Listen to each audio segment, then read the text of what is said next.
इस समय हम बात कर रहे हैं रूस यूक्रेन के बीच जो जंग छिड़ी हुई है, नेटो देशों तक अब इस जंग की हड़कंप मच गई है। दरअसल रूस ने अपनी सबसे बड़ी ऑयल रिफाइनरी पर ड्रोन हमले के बाद यूक्रेन के राष्ट्रपति वोलोदिमीर ज़ेलेंस्की ने जब उन एक तरफ अपने सैनिकों को बधाई दी तो दूसरी तरफ रूस ने अपनी हाइपरसोनिक मिसाइल ज़िरकॉन का परीक्षण किया और इसके साथ ही यूक्रेन के ने सेंट पीटर्सबर्ग के पास एक बड़े रेल हादसे को अंजाम देने का दावा किया है। इन सबके बीच नेटो देशों के विमान पोलैंड की सीमा पर मंडरा रहे हैं कि कहीं रूस पोलैंड पर कोई बड़ा हमला ना कर दे, क्योंकि अगर ऐसा हुआ तो पोलैंड नेटो का सदस्य है और फिर यह जंग एक विश्व युद्ध में तब्दील हो जाए।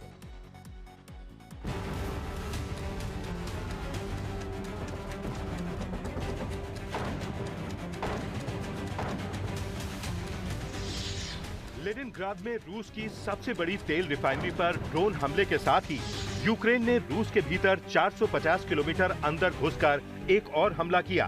तहस नहस ऑयल वैगन, अस्त व्यस्त ट्रेन की पटरियां और औंधे मुंह गिरा इंजन बड़े रेल हादसे की गवाही दे रहे हैं। ये रूस के सेंट पीटर्सबर्ग के पास का इलाका है और यूक्रेन के रक्षा मंत्रालय का दावा है कि ये उसकी तरफ से किए गए हमले का नतीजा है। यूक्रेन ने ये नहीं बताया कि उसने ये हमला कैसे कराया, लेकिन आशंका यही है कि उसने अंदरूनी मदद से धमाका कर इंजन को उड़ा दिया और ये ट्रेन तबाह हो गई। इस वजह से करीब 10 घंटे तक ट्रेनों की आवाजाही ठप हो गई। तेल रिफाइनरी पर हमले के बाद रूस के रेलवे नेटवर्क को निशाना बनाया गया।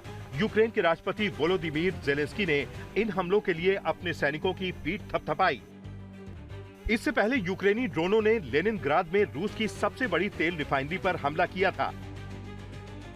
किरीशी रिफाइनरी यूक्रेन से 800 किलोमीटर दूर है और रूस की टॉप 10 रिफाइनरीज में से एक है, जहां हर साल 21 मिलियन कच्चे तेल को ईंधन और जेट ईंधन के तौर पर तैयार किया जाता है। रूसी अफसरों के मुताबिक कुल मिलाकर अब तक यूक्रेन ने 45 दिनों में 12 रूसी तेल रिफाइनरीज को निशाना बनाया है और उन पर 17 हमले कर चुका है। इन सारी रिफाइनरीज को मिला लें तो उनमें रूस का कुल 42% कच्चा तेल साफ किया जाता है। रूस के नक्शे पर दिख रहे ये तेल के वो ठिकाने हैं जिन पर यूक्रेन हमले कर चुका है।